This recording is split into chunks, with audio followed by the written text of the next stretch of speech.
The holy table. Every one of those sides must have 21 characters, but first, at every corner make a great B. Magic tables were nothing new to Renaissance magicians. Unlike the protective circle and triangle spirit trap apparatus used by Solomonic magicians, a properly consecrated magic table in a room transforms the entire chamber into holy ground. The table itself becomes the Holy of Holies, the place where upon earth and heaven touch.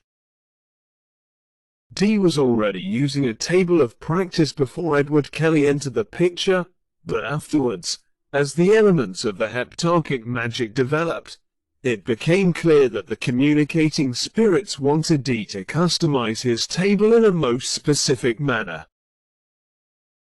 The public's first view of the Holy Table was published in 1659 by Merrick Castleburn in his A True and Faithful Relation. 57. It was Castleburn's image that was reproduced in 1912 in Aleister Crowley's magazine The Equinox 58, and numerous books since then. Mysteriorum. Appendix 59 reveals the 84 letters that form the border of the Holy Table and the 12 letters that fill the 3x4 center square of Castleburn's image are printed in backward order. Figures 16 and 19 illustrate the correct arrangement of the letters on the Holy Table. The Holy Table, the laymen are inextricably linked. By wearing the laymen, the magician is linked, or conciliated, to the Holy Table. The object that forms this magical link and serves as the common denominator between the Holy Table and laymen is the same 12x7 table that was used to construct the laymen, the same table that bore the names of the 7 planetary kings and the 7 planetary princes of the heptarchic hierarchy. Did I say the same 12x7 table?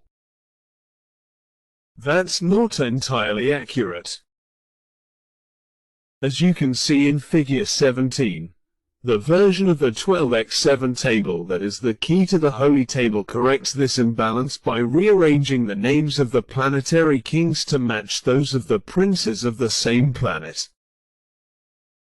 Furthermore, the table is reversed, so that the kings now occupy the left side of the table and princes the right, and the direction in which the names are read is reversed to read from left to right.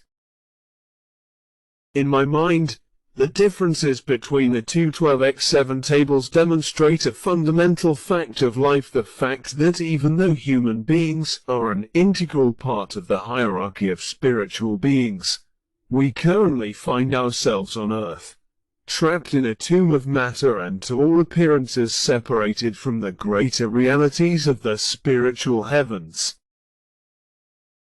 Kabbalists tell us that we are created in the image of deity, that we are, in the truest sense, a little reflection of the great intelligence and creative force that creates, sustains, and destroys all things in the universe. As Hermes Trismegistus said, as above, so below. That's all fine and good, and I go about my magical business as if it were true.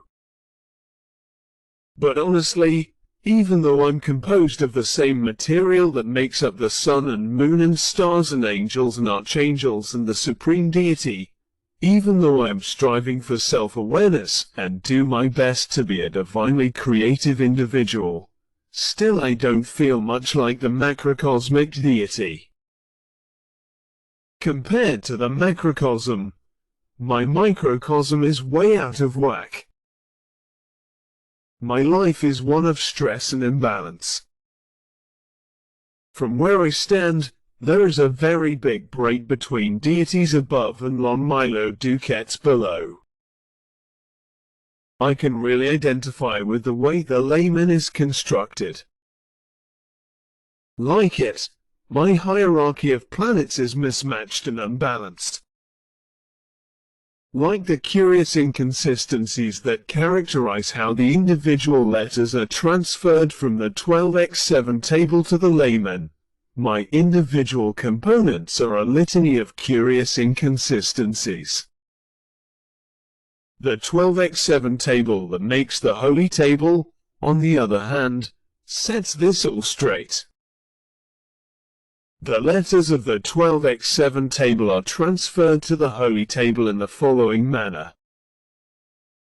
First, to make things a little easier to see, let's turn the 12x7 table on its end.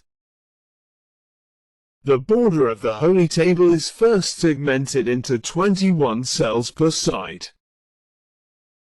Per angelic instructions, the sacred letter B is placed in the four corners, and then the letters of the 12x7 table are inserted in the remaining cells as indicated by the four sets of arrows on figure 18.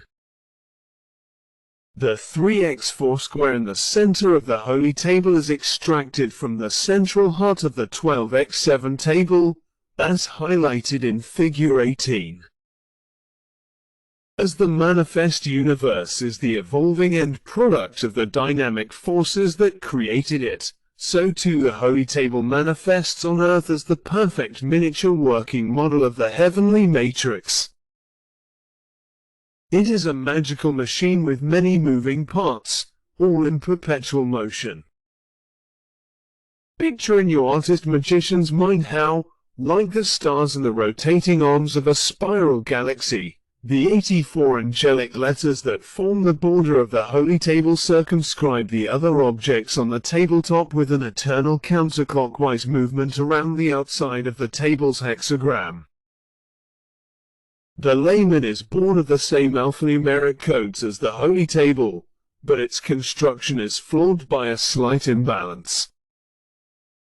So too the magician, in his or her present state, is the seemingly flawed microcosmic reflection of deity.